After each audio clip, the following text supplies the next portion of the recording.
शाह आलम ने बंगाल प्रांत की दीवानी अर्थात लगान वसूल करने का दायित्व किस वर्ष में ईस्ट इंडिया कंपनी को सौंप दिया? तो 1765 ईस्वी में। शुजाउद्दौला और शाह आलम ने रॉबर्ट क्लाइव के साथ इलाहाबाद में कब संधि की? 1765 ईस्वी में। स्वदेशी आंदोलन का लोगों पर सबसे अधिक प्रभाव किस क्षेत्र में पड़ा? तो बंगाल में। मुर्शिद कुली खां, अलीवर्दी खां और सिराजुद्दौला सभी कहाँ के नवाब थे? तो बंगाल के। अलीवर्दी खां की मृत्यु के बाद 1756 में बंगाल का नवाब कौन बना? तो सिराजुद्दौला। निम्न दिए गए कथनों में से कौन सा कथन सत्य है? तो 1756 में अलीवर्दी खां की मृत्यु के बाद सिराजुद्दौला बंगाल का नवाब बना, सही है। 1757 में रॉबर्ट क्लाइव ने प्लासी में सिराजुद्दौला के विरुद्ध युद्ध में कंपनी का सेना का नेतृत्व किया था, दोनों सही है। बंगाल के तत्कालीन नवाब से हुगली नदी के दाहिने किनारे पर एक व्यापारिक पोस्ट स्थापित करने चंदन नगर को 1763 ईस्वी में एक फ्रांसीसी उपनिवेश के रूप में स्थापित किया गया था, तो इब्राहिम खान से लेकर के। स्वतंत्र बंगाल राज्य की स्थापना किसने की थी? तो मुर्शिद कुली खां ने। मिर्जाफर ने वर्ष में पुनः बंगाल के नवाब के रूप में प्रतिष्ठित किया गया था, तो 1764 ईस्वी में।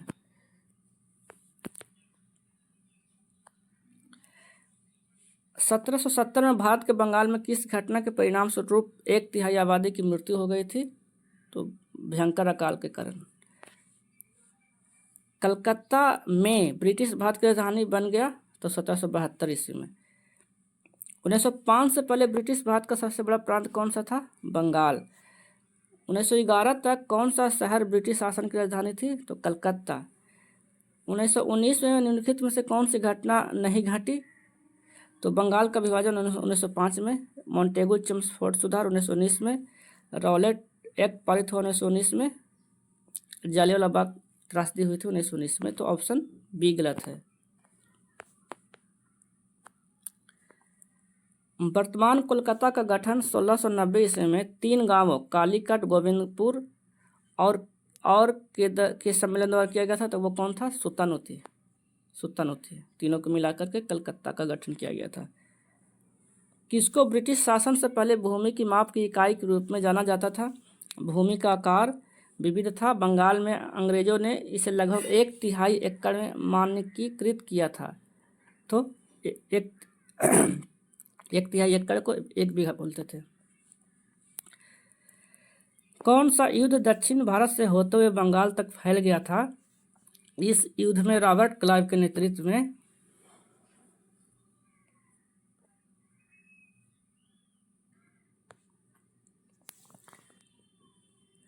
कौन सा युद्ध दक्षिण भारत से होते हुए बंगाल तक फैल गया था? इस युद्ध में रॉबर्ट क्लाइव के नेतृत्व में ब्रिटिश सेना ने नवाब सिराजुद्दौला, जिसे फ्रांसीसियों का समर्थन प्राप्त था, को परास्त कर कलकत्ता पर दोबारा कब्जा कर लिया था। उस लड़ाई का नाम क्या था?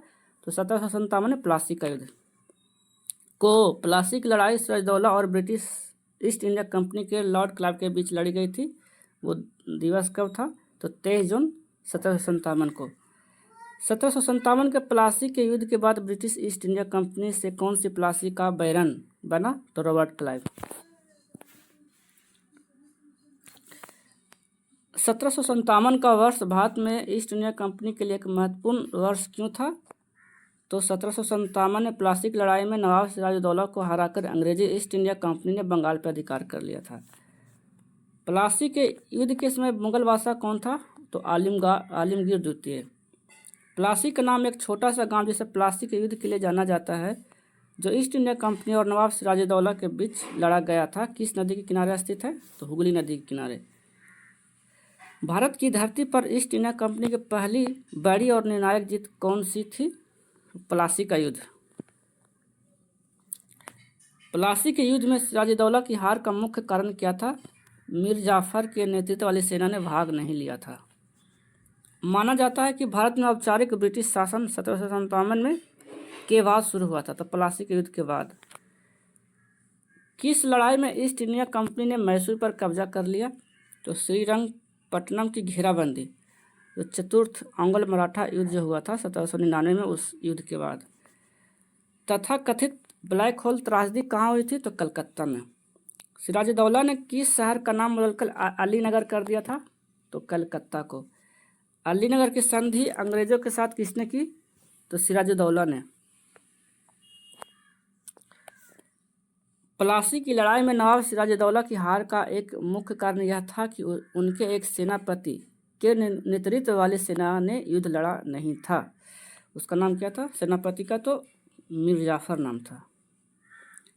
1757 में प्लासी के युद्ध में सिराजुद्दौला को किसने धोखा दिया? तो मीर जाफर ने। प्लासी के हार के बाद सिराजुद्दौला की हत्या कर दी गई और को नवाब बनाया गया मीर जाफर को। बक्सर का युद्ध कब लड़ा गया था? तो 1764 ईस्वी में। बक्सर का युद्ध 1764 ईस्वी में जो हुआ था, हेक्टर मुनरो के नेतृत्व वाले ब्रिटिश ईस्ट इंडिया कंपनी की कमान के अधीन सेनाओं और की संयुक्त सेनाओं के बीच हुआ था। तो संयुक्त सेनाओं में कौन कौन था? तो मीर कासम था, मुगल बादशाह शाह आलम था, अवध के सुजाउद्दौला था, ये तीनों थे। अंग्रेजों के हाथों मीर कासिम की अंतिम हार के युद्ध में हुई, तो बक्सर के युद्ध के रूप में हुई। किस घटना ने ईस्ट इंडिया कंपनी को बंगाल सूबे का वायसराय बना दिया? तो बक्सर की लड़ाई ने। युद्ध के नाम और वर्ष के निम्नलिखित युगों में से कौन से सही सुमेलित है? तो बक्सर का युद्ध 1764 में सही है, प्लासी का युद्ध 1757 में, दोनों सही है। बंगाल ने किसकी अगुवाई में मुगल शासकों के नियंत्रण से मुक्ति पाई, जो कि प्रांत के गवर्नर के नुमाइंदे थे? तब मुर्शिद कुली खां के अगुवाई में। लॉर्ड डलहौजी ने भारत में ब्रिटिश साम्राज्य के लिए अवध पर कब्जा कैसे कर लिया? तो कुप्रशासन का आरोप लगाकर। कौन सी घटना वर्ष 1856 में हुई थी? तो अवध पर ब्रिटिश ईस्ट इंडिया कंपनी ने कब्जा कर लिया था। अंग्रेजों ने नवाब के कुशासन के बहाने किस रियासत में कब्जा कर लिया था? तो अवध पे।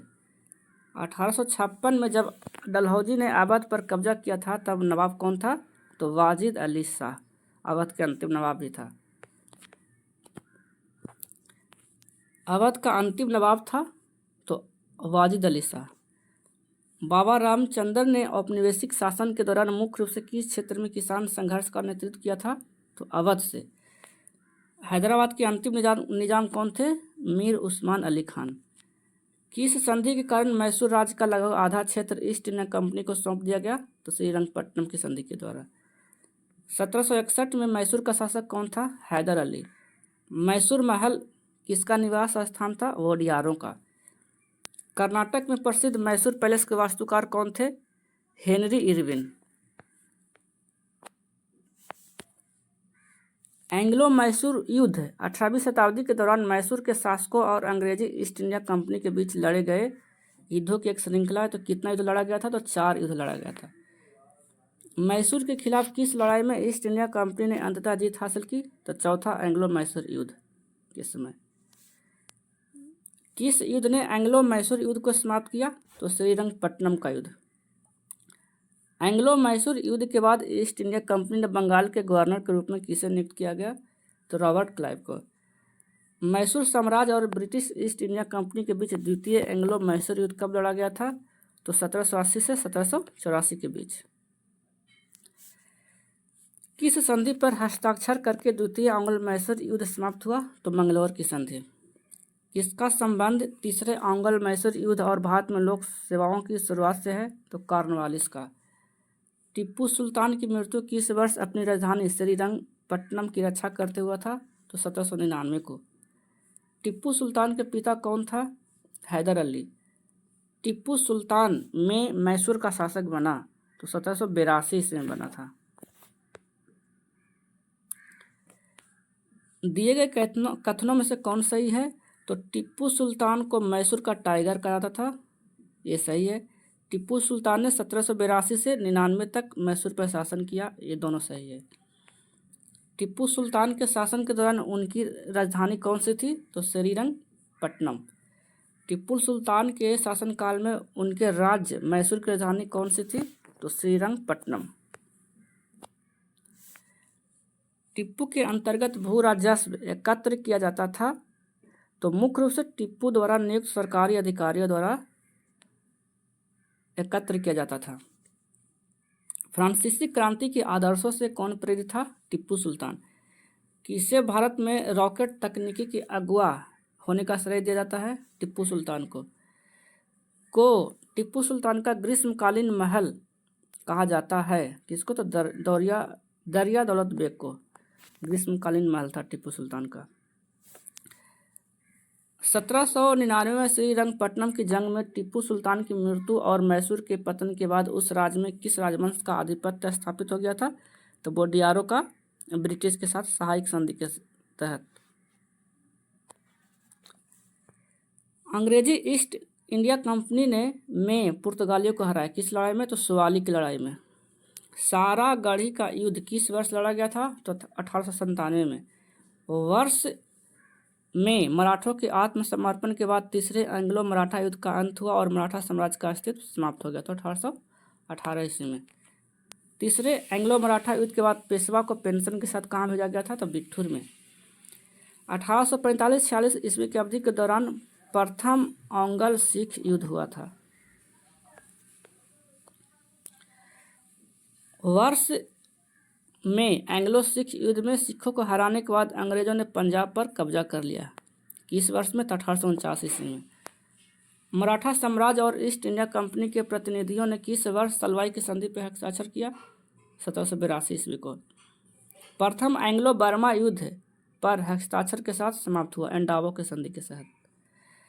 वर्ष 1826 में अंग्रेजों और बर्मा के बीच किस संधि के कारण अंग्रेजों ने असम पर कब्जा कर लिया? तो एंडावो की संधि के तहत। टिप्पू सुल्तान और ब्रिटिश ईस्ट इंडिया कंपनी ने वर्ष 1784 ईस्वी में किस में मंगलौर की संधि पर हस्ताक्षर किए? कब किए? तो 1784 ईस्वी में।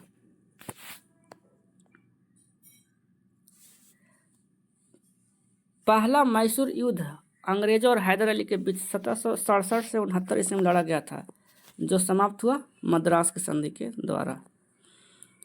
भारत में पूना के मराठा पेशवा बाजीराव द्वितीय और अंग्रेजों के बीच वैशाली की संधि पर हस्ताक्षर किस वर्ष किए गए? 1802 ईस्वी में। सूरत की संधि पर अंग्रेजों और के बीच हस्ताक्षर किए गए थे तो रघुनाथ राव के बीच। अमृतसर की संधि कब हुई? 1809 ईस्वी में। 1809 में लॉर्ड ने महाराजा रंजीत सिंह के साथ अमृतसर संधि पर हस्ताक्षर किए थे तो लॉर्ड उसका नाम क्या था? तो चार्ल्स डी मेटकॉफ और रंजीत सिंह के बीच हुआ था अमृतसर की संधि। सुगौली की संधि पर अंग्रेजों और के बीच हस्ताक्षर किए गए थे तो गोरखाओं के बीच। 1818 ईस्वी में होलकर राजवंश ने के साथ मंदसौर की संधि पर हस्ताक्षर किया तो ब्रिटिश के साथ। 1850 में कश्मीर को किस संधि के तहत जम्मू के डोगरा वंश को बेच दिया गया था? तो अमृतसर की संधि के तहत। वर्साई की संधि किस वर्ष में हस्ताक्षरित हुई थी? 1919 ईस्वी में। श्रीरंगपट्टनम की संधि के अनुसार किस क्षेत्र को अंग्रेजों को सौंप दिया गया था? तो मालाबार को। तृतीय एंग्लो मैसूर युद्ध को समाप्त करने के लिए टिप्पू सुल्तान ने अंग्रेजों के साथ किस संधि पर हस्ताक्षर किए? श्रीरंगपट्टनम की संधि जो 1792 में हुआ था। ब्रिटिश ईस्ट इंडिया कंपनी ने वर्ष 1761 ईस्वी में फ्रांसीसियों से पांडिचेरी को छीनकर उस पर कब्जा कर लिया था 1761 ईस्वी में। 12 अगस्त को मुगल बादशाह ने ईस्ट इंडिया कंपनी को बंगाल के दीवान के रूप में तैनात किया तो 12 अगस्त 1765 ईस्वी में बक्सर युद्ध के बाद। जिला कलेक्टर का कार्यालय कब बनाया गया था? तो 1772 ईस्वी में। अधिमिलन पत्र पर हस्ताक्षर करने वाला पहला व्यक्ति कौन था? तो ट्रावनकोर के दीवान। 1774 के प्रसिद्ध रोहिल्ला युद्ध में रोहिल्लाओं को पराजित करने वाला अवध के नवाब का नाम क्या था? तो सुजाउद्दौला। वड़गांव का अधिवेशन किस वर्ष हुआ था? 1779 ईस्वी में। किस वर्ष कॉर्नवालिस कोड लागू किया गया? 1793 में। बॉम्बे में पहली सूती कपड़ा मिल की स्थापना किस वर्ष की गई? 1854 में। व्यक्तिगत की नीति डॉक्ट्रिन ऑफ लेफ्ट सबसे पहले किस रियासत पर लागू किया गया था? सतारा में। किस वर्ष में चिनहट युद्ध में अंग्रेजों को हार का सामना करना पड़ा? तो 1857 में। तात्या टोपे की हत्या किस वर्ष हुई थी? 1859 में। 1858 में झांसी के किले की घेराबंदी किसने की थी? हीरोज ने। अंग्रेजों ने भारत पर लगभग कितने वर्ष शासन किया? 200 वर्ष।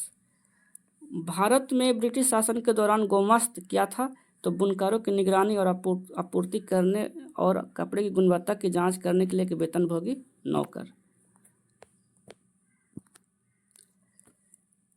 पंजाब के किस जिले में भारतीय सैनिकों के कंकाल के अवशेष मिले थे जिन्हें ब्रिटिश सैनिकों ने 1857 में प्रथम स्वतंत्रता संग्राम में भाग लेने के लिए मार दिया था?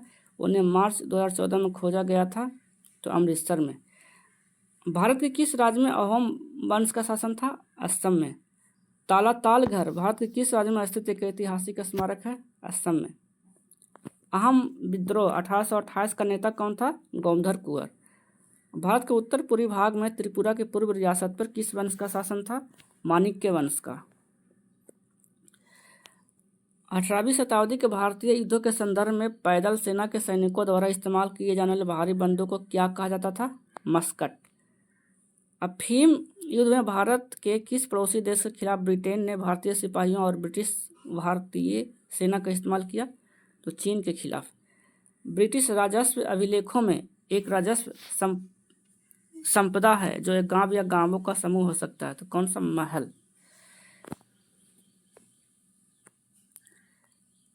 सहायक संधि के बारे में निम्नलिखित में से कौन सा कथन गलत है? तो भारतीय सैनिकों को अपनी स्वतंत्र सेना रखने की अनुमति नहीं थी। सही है।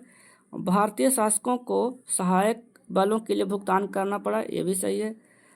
भारतीय शासक भुगतान करने में विफल रहे तो उनके क्षेत्र का एक हिस्सा दंड के रूप में छीन लिया जाता था। ये सही है।